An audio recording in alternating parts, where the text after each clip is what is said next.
ኢትዮጵያ አንዳች የተፈጥሮ ጸጋ ሳይጎልባት እልፍ በረከቶች በገፍ የተቸረች ባዕዳን ከሩቅ አይተው የሚመኟት ጥቂት ልጆቿ ጉያዋ ስር ተሸጉጠው የሚፈትኗት እልፍ አላፊ አብራኳ ክፋዮች ጥላቷን ጠልተው እስከ ሞት የታመኑላት ሀገር ናት። የዜጎቿ የባህል፣ የቋንቋ፣ የመልክ ልዩነት ጉራማይሌ ገጽታን አላብሷት በምድሯ ላይ አምራ እንድትታይ ውበቷ ሚስጥር ሆኖላታል። የጥንተ ስልጣኔዋ መገለጫዎች በዘመን ሳይደበዝዙ እንደ ኮከብ እያበሩ ሀያላኑን ከሩቅ ጠርተው ቀደምትነቷን ዛሬም ድረስ ለዓለም ይመሰክራል። የአንድነትን ሀያል ኃይል የጥንቱ የአድዋ ድልና የወቅቱ የሰራዊቷ ጣምራ ክንድ አስተምሯታል። ይሁን እንጂ አብዛኛው የሀገራችን ታሪክ የውጭ ወረራዎችን ለመቀልበስ የእርስ በርስ ግጭቶችን ለማብረድና ጸረ ሰላሞችን ለመደምሰስ ሰራዊቷ ባካሄዳቸው ተጋድሎዎች ዙሪያ እንደሚያጠነጥኑ የታሪክ ጸሐፍት ተሰንደው ያኖሩት ትርክት ይነግረናል። ኖረን ያየነው እውነትም ያስገነዝበናል። ከዚሁ ጋር በተያያዘ ታዲያ ህወሓት በቅርቡ በሰሜን እዝ ላይ የፈጸመውን ክህደት ተከትሎ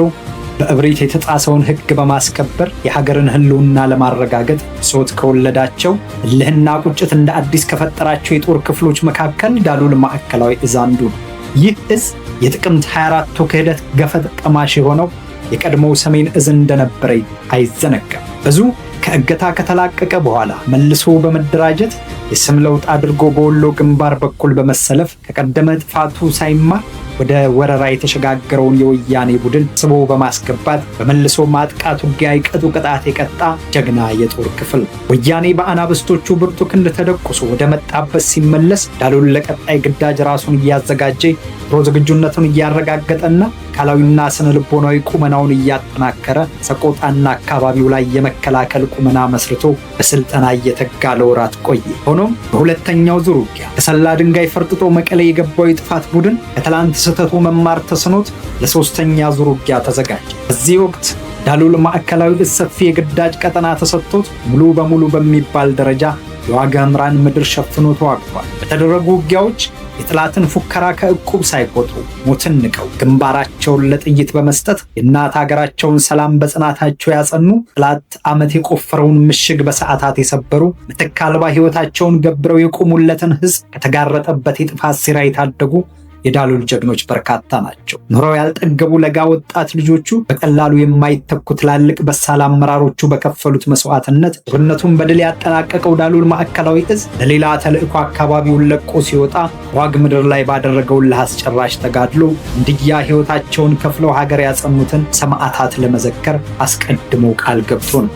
በወቅቱ በእዝ ኮማንድ ሐሳብ አመንጭነት መስዋዕት ለሆኑ ጓዶቻችን የተሰውበት ቦታ ላይ ማስታወሻ እናስቀምጥላቸው የሚል ሐሳብ ተነስቶ ሬጅመንት አመራር በላይ ውይይት ተደርጎበት ከስምምነት ላይ ተደረሰ።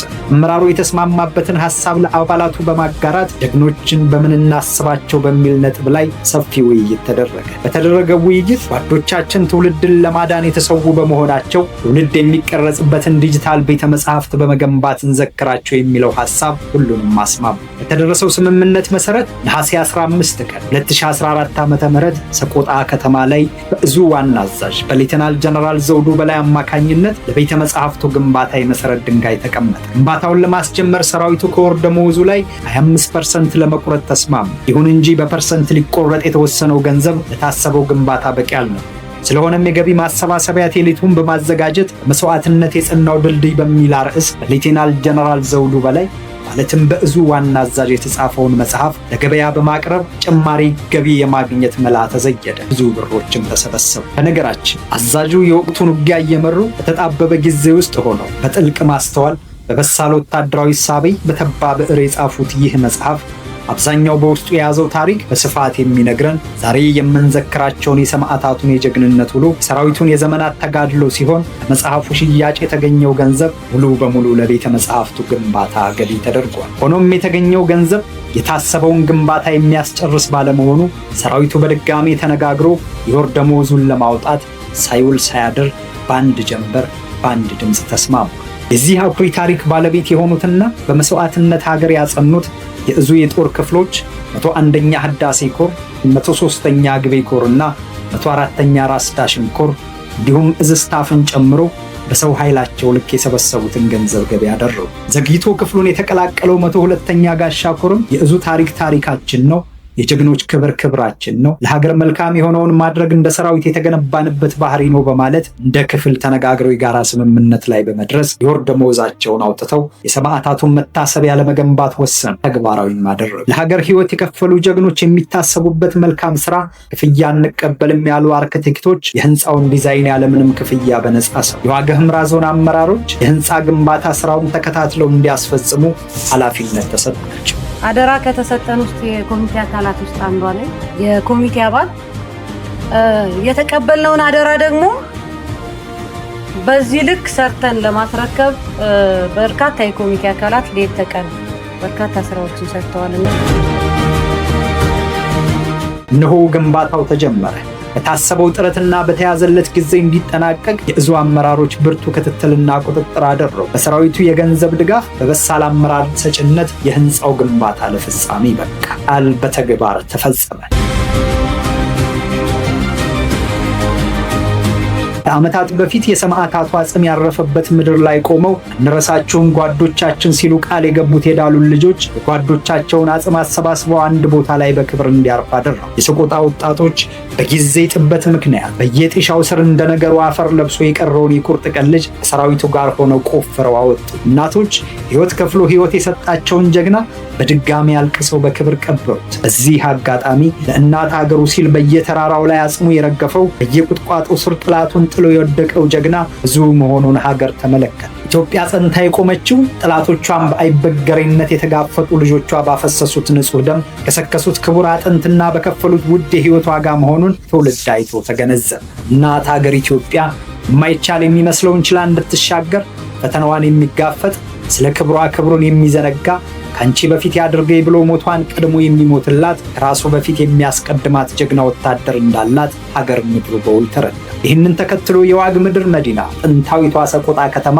እንግዶቿን ለመቀበል ሽር ጉድ እያለች ጀግኖችን ለማክበር ከመቼውም ጊዜ በላይ ተሰናድታለች። ወይዛዝርቶቿ የክታቸውን ለብሰዋል። የዞኑ አስተዳዳሪ አክባሪያቸውን ለማክበር ሲሉ ላጋጠማቸው ድንገተኛ ህመም እጅ አልሰጡ። የዋግ ልጆች ትላንት የተከፈለላቸውን ዋጋ ሳይዘነጉ ዛሬ የተደረገላቸውን ተመልክተው ለላቀ ክብርና ምስጋና ተዘጋጅተዋል። ዳሉል ማዕከላዊ እዝ የዕለቱ ፕሮግራም ዋና አዘጋጅ ስለሆነም የእዙ ዋና አዛዥ ሌተናል ጀነራል ዘውዱ በላይ፣ የመከላከያ ኢንስፔክተር ጀነራል ቢሮ ኃላፊ ሌተናል ጀነራል ደሳለኝ ተሾመ ቀደም ብለው ከቦታው ላይ ተገኝተዋል። ሁሉም የኮር አመራሮች፣ የክፍለ ጦርና የሬጅመንት አዛዦች እንዲሁም ሰራዊቱን ወክለው ከየክፍሉ የተውጣጡ አባላት በታሪካዊ ስፍራ ከተዘጋጀው ታሪካዊ መድረክ ላይ በደስታ ስሜት ተውጠው ኩራትና በባለቤትነት መንፈስ ታድመዋል። የአማራ ክልል ርዕሰ መስተዳድር ክቡር አቶ አረጋ ከበደ የዕለቱ ክብር እንግዳ ናቸው። በስፍራው ሲደርሱ በጀነራል መኮንኖች የተመራ የከፍተኛ አመራሮች ልዑክ ደማቅ አቀባበል ተደርጎላቸዋል። ሌሎችም የክልሉ ከፍተኛ አመራሮች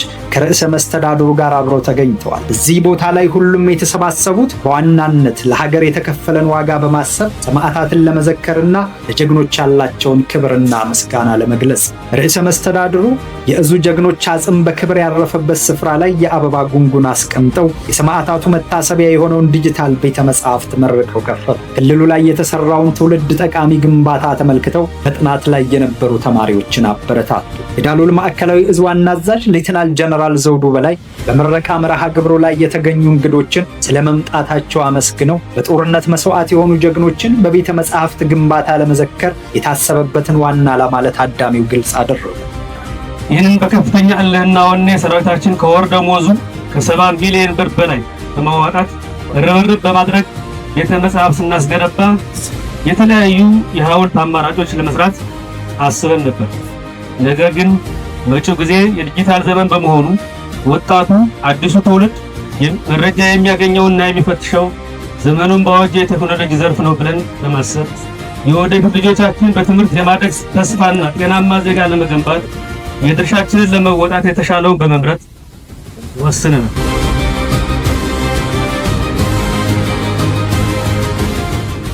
እየመሩ የተቀዳጁትን ዘርፈ ብዙ ድል በመተረክ ስለ ውጊያ ብዙ ማውራት ያልፈለጉት ጀነራል መኮንኑ ስለ ጦርነት ብዙ መናገር እንደማይፈልጉ በመግለጽ የሰላምን ዋጋ ለትውልድ አስተማሩ።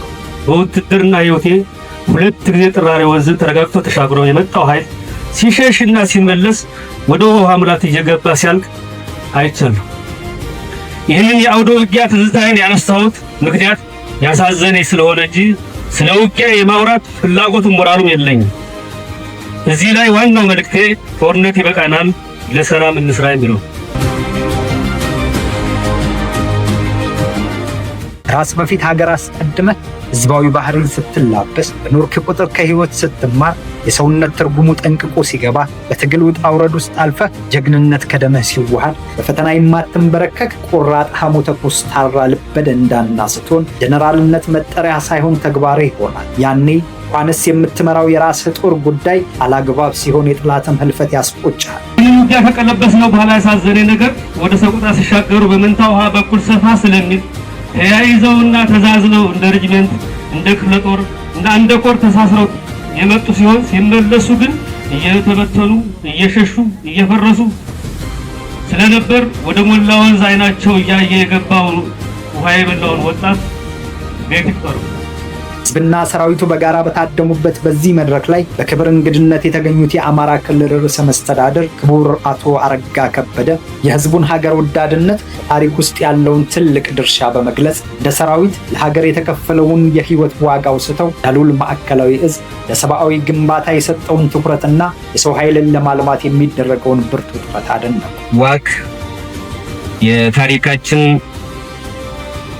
እና በሀገር ግንባታ ትልቅ ቦታ የሚሰጠው አካባቢ ምናልባትም ከአክሱማይት ዘመነ መንግስት ጀምሮ ሀገራችንን በመገንባት ህዝባችንን በማስተሳሰር ከፍተኛ ቦታ የሚሰጠው አካባቢና ማህበረሰብ ነው።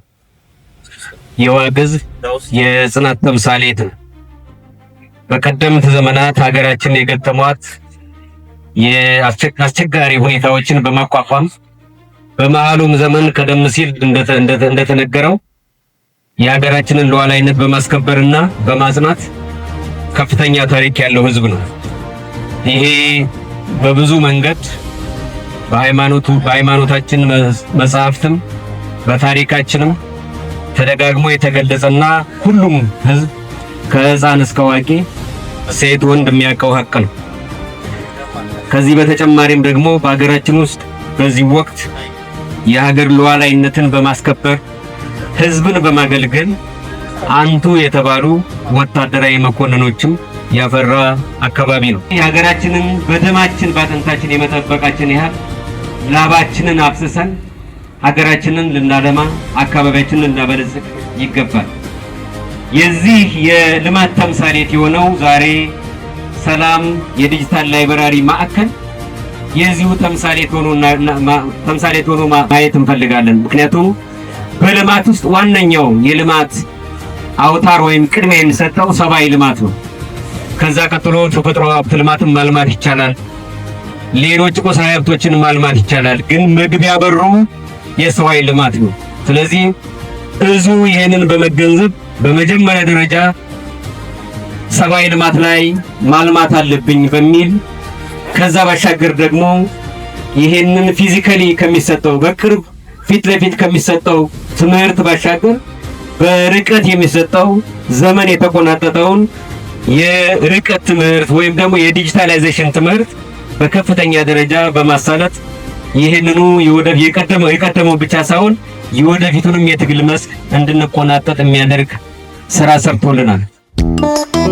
ዋግምራ ብሔረሰብ አስተዳደር የነ አጼ ተክለ ጊዮርጊስን የነ ሌተናል ጀነራል ኃይሉ ከበደን የነ ዋክሹም ጓንጉል ብሩን ምስል ለመሪዎቹ በመሸለም ጀግኖቹን አከበረ።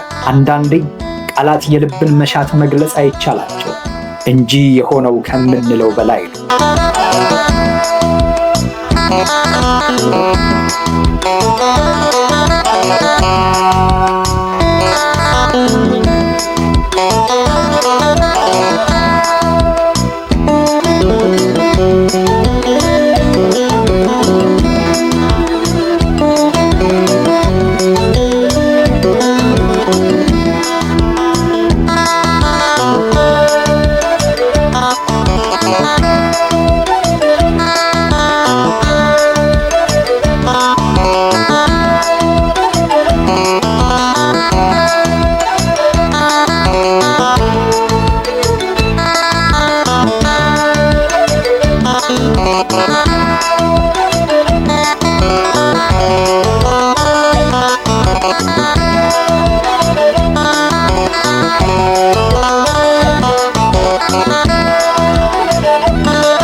Thank you.